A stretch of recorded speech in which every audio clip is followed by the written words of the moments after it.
वांबोरीत कर्डिले लाट, प्रचार फेरीत उसळला जनसागर. वांबोरीत अक्षय कर्डिले यांची भव्य रॅली, महिलांचे औक्षण, गावभर जल्लोष. राहुरी पोटनिवडणुकीच्या पार्श्वभूमीवर भाजप महायुतीचे उमेदवार अक्षय कर्डिले यांनी वांबोरी गावात भव्य प्रचार फेरी काढली. या प्रचार फेरीला नागरिकांचा उत्स्फूर्त प्रतिसाद मिळाला असून गावभर घोषणांनी वातावरण दुमदुमून गेले. ठिकठिकाणी नागरिकांनी फुलांची उधळण करत कर्डिले यांचे जल्लोषात स्वागत केले.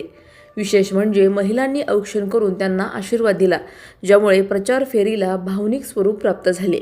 यावेळी अक्षय कर्डिले यांनी घरोघरी भेटी देत मतदारांशी संवाद साधला आणि विकासाच्या मुद्द्यावर चर्चा केली. स्वर्गीय शिवाजीराव कर्डिले यांच्या कार्याचा वारसा पुढे नेण्यासाठी मला संधी द्या, असे आवाहन त्यांनी केले. या फेरीदरम्यान बाजारपेठेतही भेट देत व्यापाऱ्यांशी संवाद साधण्यात आला. वांबोरीकरांनी एकमुखाने कर्डिले यांना विजयी करण्याचा निर्धार व्यक्त केला आहे. अधिक माहितीसाठी स्टार इंडिया 1 न्यूज पाहत रहा. चॅनलला सबस्क्राईब करा आणि अशाच अपडेट्ससाठी बेल आयकॉन दाबा.